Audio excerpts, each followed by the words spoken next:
So, Anthropic has officially released its Claude Opus 4.7, जो कि latest AI model है पूरे एआई इकोसिस्टम में।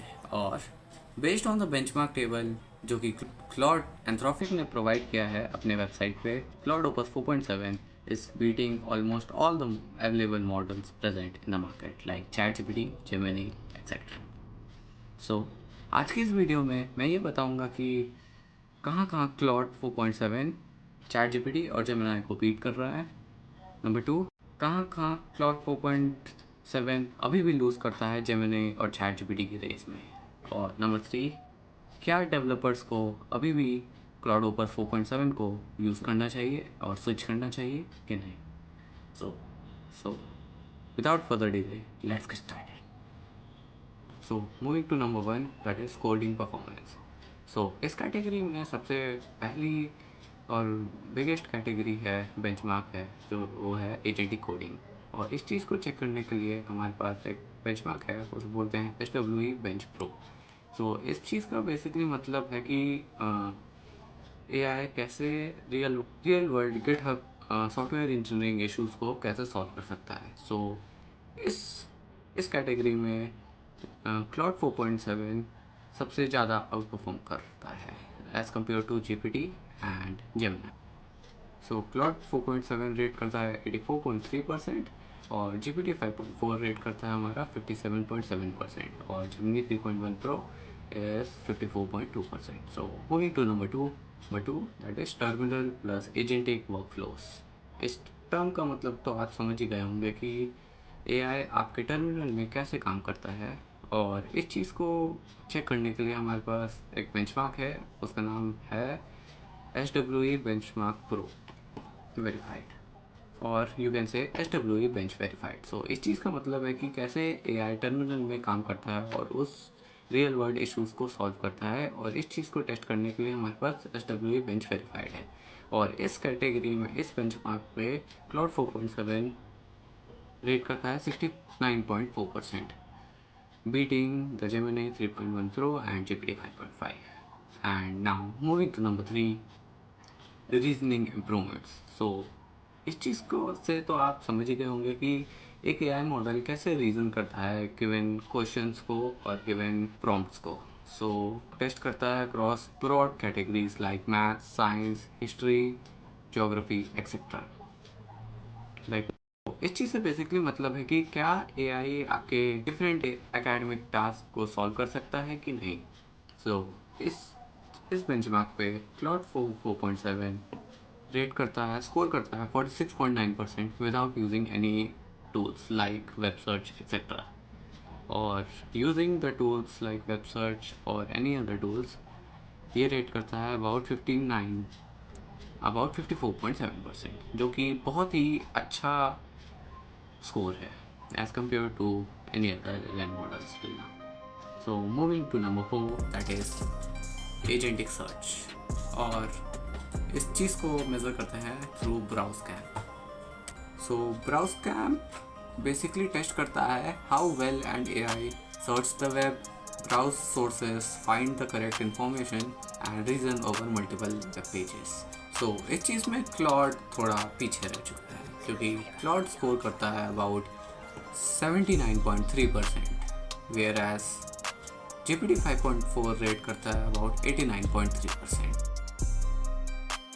जो कि बहुत बड़ा डिफरेंस क्रिएट करता है एजेंटिक वेब सर्च में। So moving to number 5, that is scaled tool use. इस चीज़ का मतलब है कि कैसे आपका AI LLM मॉडल आपके APIs को यूज़ करता है और उससे वर्कफ्लोज को कैसे मैनेज करता है। सो इस बेंचमार्क में ये टेस्ट होता है कि how effectively the model can use the APIs like calling API, using function calling, chaining tools together, multi-step agent execution, etc. So इस चीज़ में, इस बेंचमार्क में क्लाउड 4.7 अबाउट स्कोर करता है 77.3%, which is the highest among every LLM model present in the market till now. So moving to number 6, that is agentic computer use। इस चीज़ का मतलब तो आप समझ ही गए होंगे कि कैसे आपका एक LLM मॉडल जैसे एजेंट, जैसे कि परप्लेक्सिटी कंप्यूटर है मार्केट में, वो आपके कंप्यूटर को कैसे यूज़ करता है autonomously, similarly in the Claude. और ये चीज़ वेरीफाई करता है हमारा OS वर्ल्ड वेरिफिकेशन। इस बेंचमार्क के थ्रू OS वर्ल्ड ये वेरीफाई करता है कि क्या आपका AI मॉडल आपके कंप्यूटर को ह्यूमन की तरह सर्व कर सकता है कि नहीं। It measures whether an AI operate the computer like a human and perform tasks like a human or not. So इसमें बेसिकली टास्क इंक्लूड होते हैं जैसे clicking UI buttons, navigating apps, completing workflows, operating desktop interfaces. So इस चीज़ में Claude 4.7 score करता है about 78%, which is the strongest and the biggest among all the LLM models present in the market. So moving to another one, that is financial analysis. So इस चीज़ का तो आप मतलब समझ ही गए होंगे कि कैसे आपके डेटा के साथ कैसे आपके डेटा को क्लाउड ओपस एनालाइज करता है, थिंक करता है और रीजन करता है। सो इसमें बेसिकली इसके टास्क इंक्लूड होते हैं जैसे कि फाइनेंशियल स्टेटमेंट्स को एनालाइज करना, इन्वेस्टमेंट को एनालाइज करना, business analysis, financial calculation etcetera. So इसमें क्लाउड 4.7 स्कोर करता है about 64.4%, which is the highest benchmark as considered till now.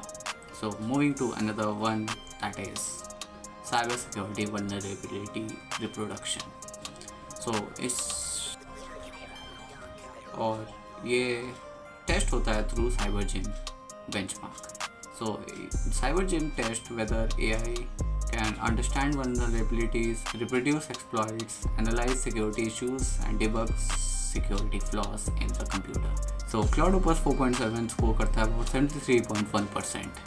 और मिथोस जो कि क्लाउड का एक टॉप परफॉर्मिंग मॉडल है जो कि अभी कंपनी द्वारा रिलीज नहीं किया गया है, वो लीड करता है about 83.1%। So moving to number 9, that is graduate level reasoning.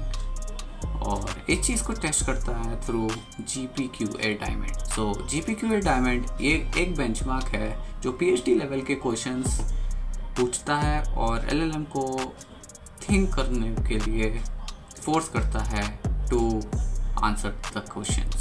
So it basically test about physics, biology, chemistry and deep scientific reasoning. So Claude Opus 4.7 score करता है about 94.2%, meaning it performs a near expert level reasoning and question and answering skills.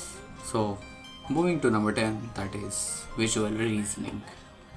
So this benchmark measures basically the charts, graphs, scientific diagrams, visual documents, etc.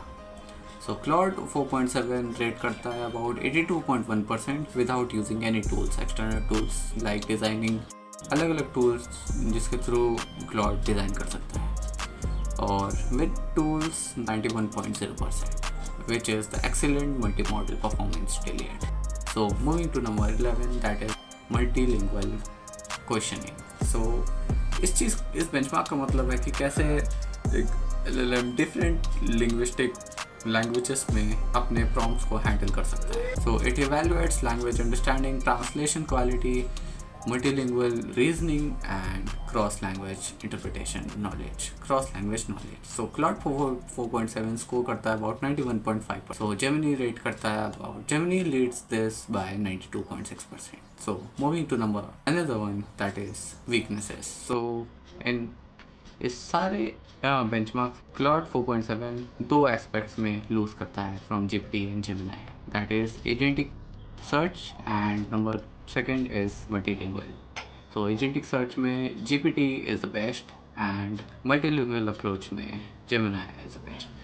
So आखिरी question जो मैंने बोला था कि क्या developers को Claude 4.7 पे switch करना चाहिए और किस किस एस्पेक्ट्स पे। सो बेसिकली Claude 4.7 लीड करता है कोडिंग में, टूल्स यूज़ करने में, फाइनेंशियल एनालिसिस करने में, कंप्यूटर यूज़ करने में और रीजनिंग और विजुअल टास्क के लिए। सो अगर आप एक डेवलपर हैं तो बेसिकली आप Claude 4.7 से कोडिंग और रीजनिंग और डिज़ाइनिंग लाइक स्टफ के लिए काम करवा सकते हैं। कोडिंग, रीजनिंग और डिज़ाइनिंग लाइक थिंग्स के लिए आप लोग Claude 4.7 पे स्विच कर सकते हैं। वेयरएस अगर आप लोग को एजेंटिक सर्च करना है और मल्टीलिंगुअल अप्रोचेस और मल्टीलिंगुअल चीज़ें परफॉर्म करनी है जैसे डिफरेंट लैंग्वेजेस में, सो इसके लिए आप लोग जीपीटी और जेमिनी का यूज़। सो इस रिलीज़ के बाद Claude 4.7 is the most complete for frontier model available in the market till now. So this is for now. Stay tuned and subscribe.